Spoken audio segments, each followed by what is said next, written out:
okay, God, this is a crap situation, but what are you doing?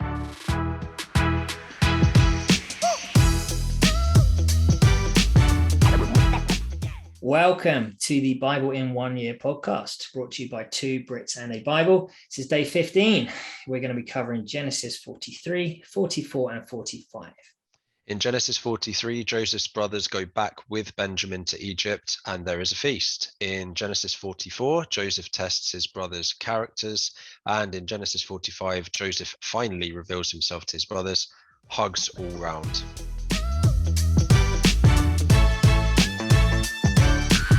Brilliant.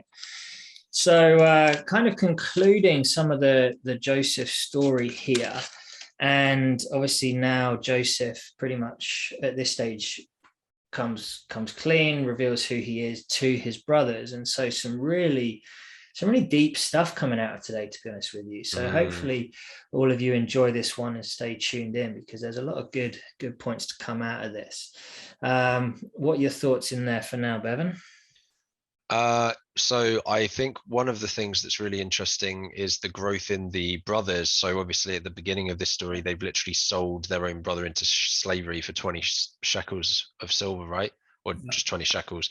And now we've got Reuben has stood up as best he can and said, we should have done this. We're going to have to atone for this.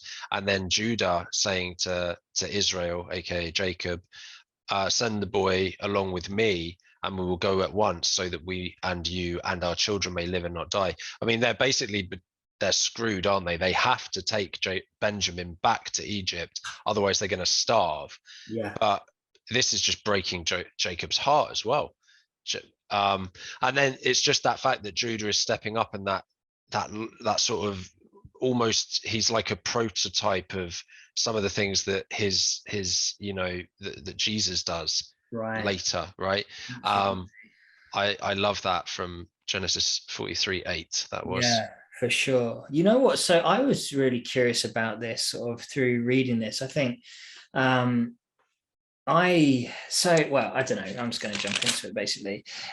They are talking, the brothers are talking to Joseph, and they are saying, your servant, my father. So Jacob said to us, you know that my wife bore me two sons. This is now 44 verse 28. One of them went away from me, and I said, he has surely been torn to pieces, and I have not seen him since. To me, that doesn't sound like very definitive vocabulary regarding what happened to Joseph. Like, does he have doubts? He didn't say that one of them is dead.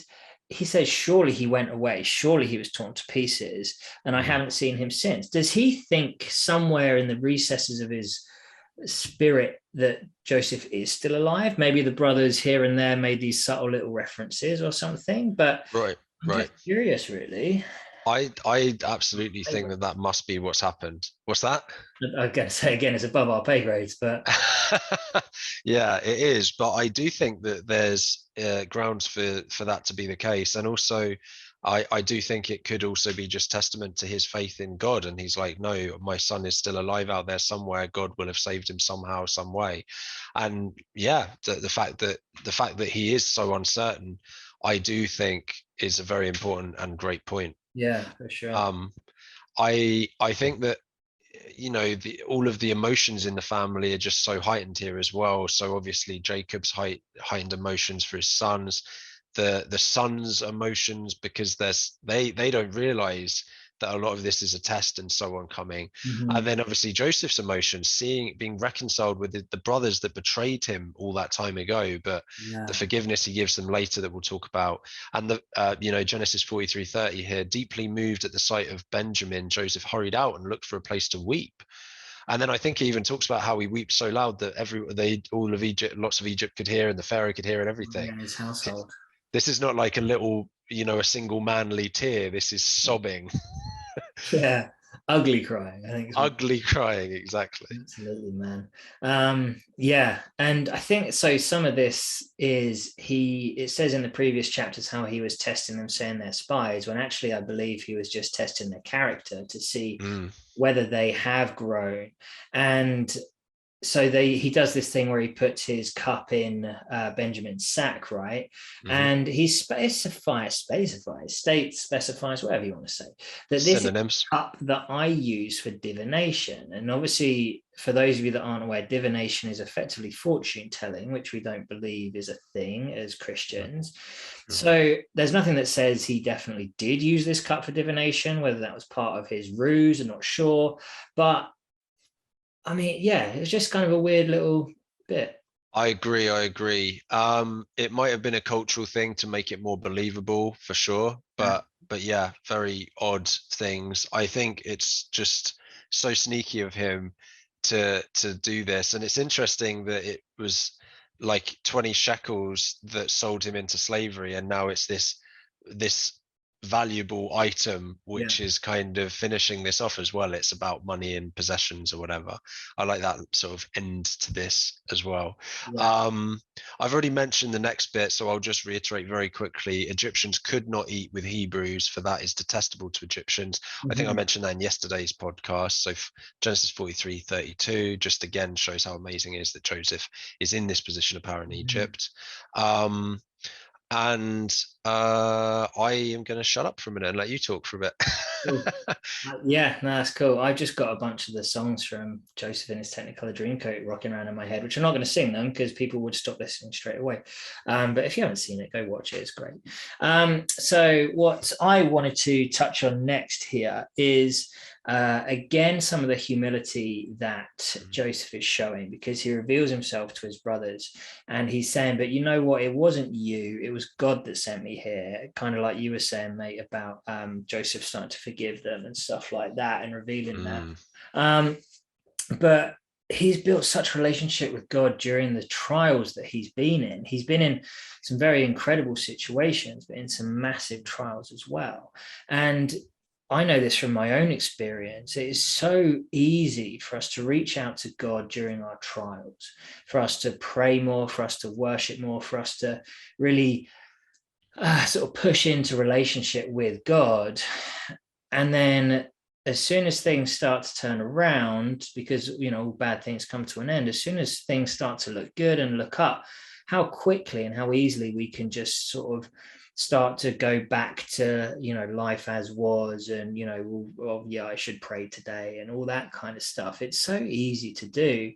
And I know that for me, the Bible in 1 year that we did recently last year was a great way of staying connected with God consistently. And I hopefully this is going to do the same thing for us and everyone else that's able to follow along with us.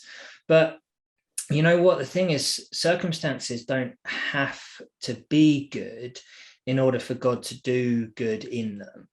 Absolutely. And you know what, things might always not work out the way we want, and they might not always work out for good. And so many bad things happen in and around the world and in our families and in our lives, but God can do good in them.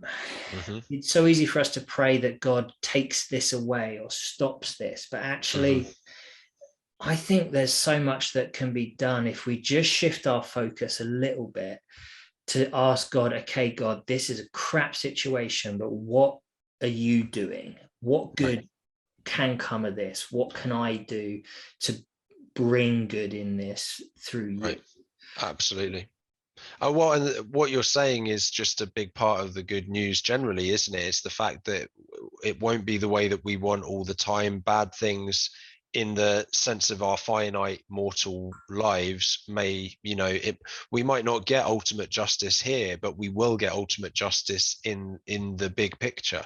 And that's important for us to remember, just looking back when, Judah's son Er is taken and so on. We don't understand everything, and we're not called to understand everything, but ultimately God is working through all of this, and we will have justice. And it's nice to, like you had sort of mentioned, so Genesis 45:5, it's nice to see that Joseph says, don't distress yourselves and don't be angry with yourselves for even for selling me here, because it was to save lives that God sent me ahead of you. So Yeah. it's great. We need to follow Joseph's example, and when when life serves us a turd sandwich, we just gotta accept that turd sandwich And what a And great way to end, mate. yeah, so it's never bad to end on Feel a free selfish. to visit the Facebook page, Two Brits and the Bible. Or you can email us at twobritsbible@gmail.com.